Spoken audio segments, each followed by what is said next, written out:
Легит Бабокер Хаздеха изразява състоянието, което ние преминаваме.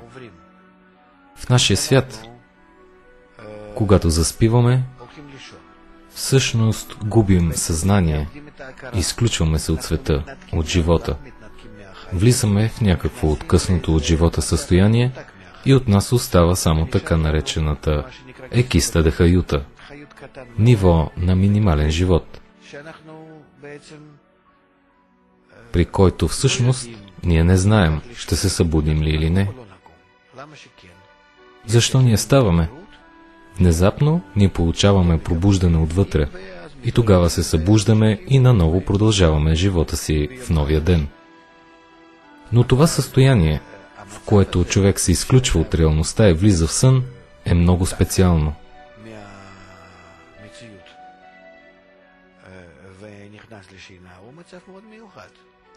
Защото срещу него, в духовното, също съществуват такива състояния, доколкото всичко съществуващо в материалното се явява резултат от духовното.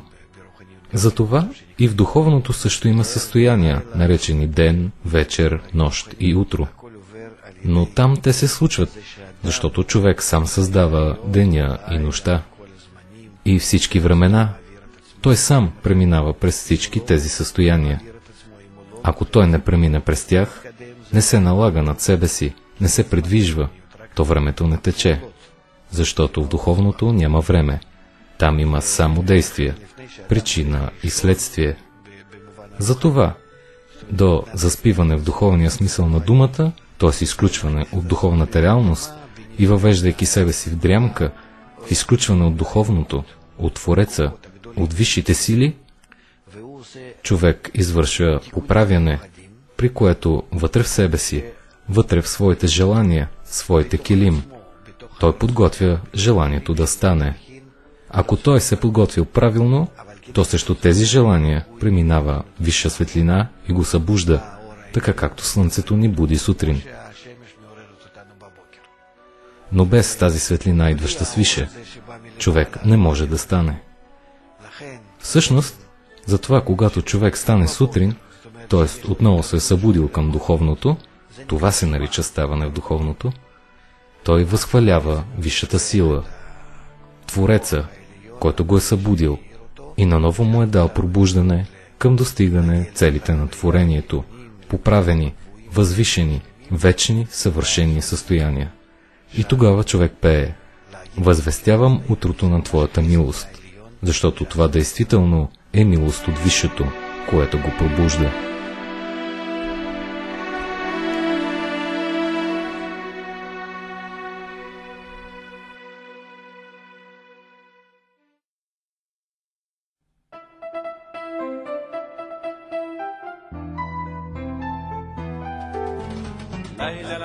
Валс е една специална мелодия, наистина класическа, с всички характеристики на валса, съответстващи на нашата традиция. Тази мелодия не принадлежи на Бала Сулам, макар и да достигнала до нас чрез него. Той я чул от своя Рав, Адмор от Пърсов, при когото се учил.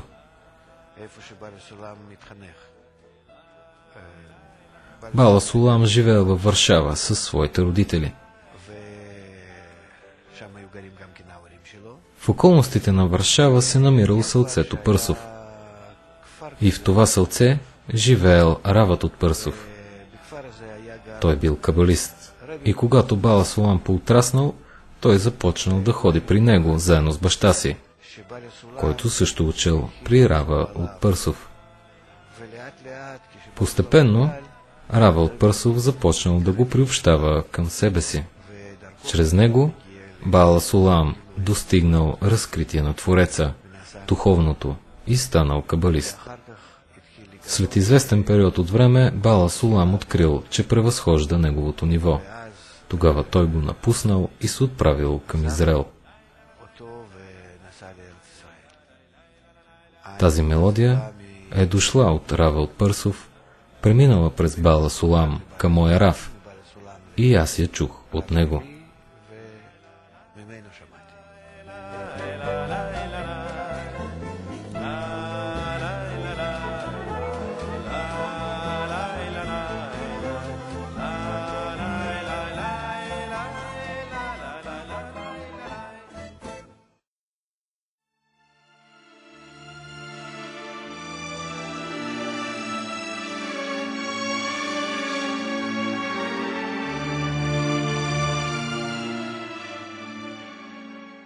Кел Мистатер е песен, която ние пеем при изхода от Шабат.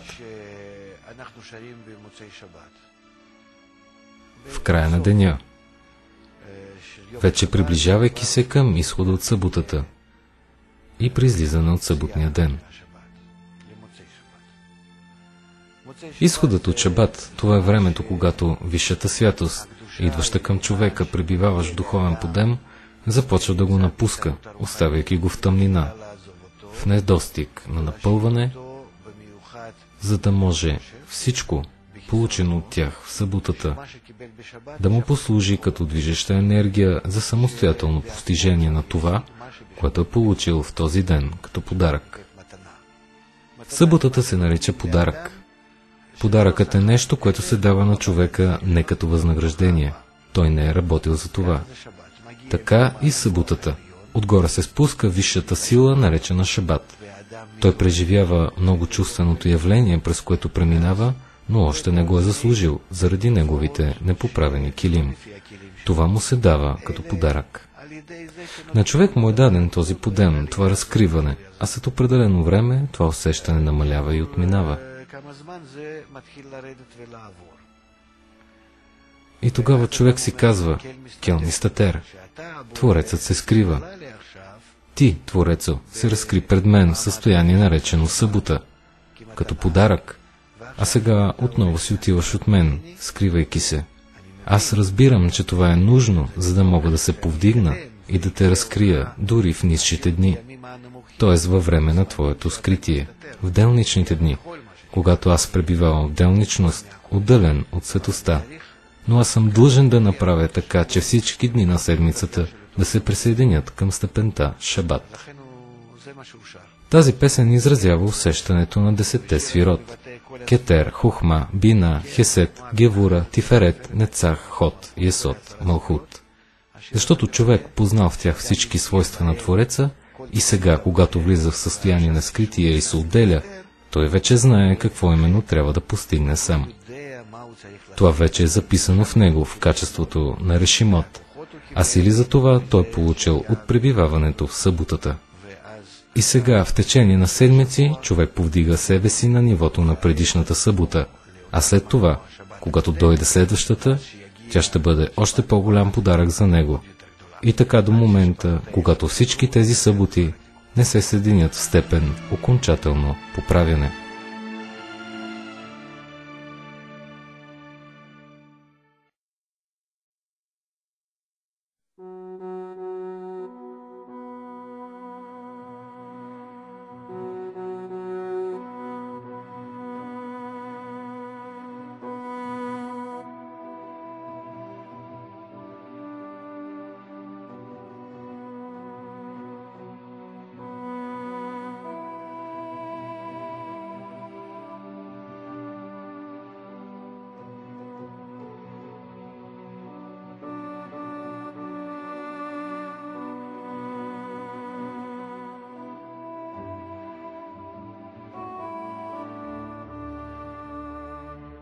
В кабалистичната музика главното са не самите ноти,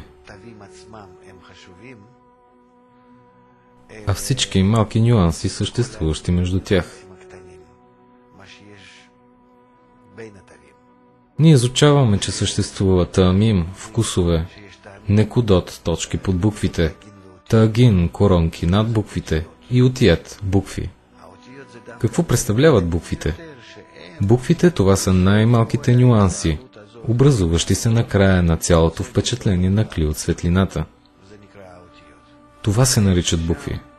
Впечатлението от решимот, излезли от кли и наново влезли в него, в същото време, когато светлината напуска кли. Тези малки впечатления вътре на повърхността в отиващата си светлина се наричат букви, т.е. символи на най-голямата информационна част. Същото е и при звука. Когато ние свирим тези звуци, тези мелодии, голямата разлика между разбиращите и неразбиращите, между тези, които свирят правилно и тези, които свирят красиво, се заключава в това доколко човек разбира къде се намира най-важното. А най-важното не е в звуците, а в най-малките символи. Това как звука завършва и как започва, а не в самия звук. За съжаление, не всеки е готов да изрази това. Аз имах един прекрасен ученик, много скъп за мен, казваше се Витали. Той свиреше на цигулка. Веднъж ми каза: готов съм да свиря, но само при условие, че ти държиш ръката ми.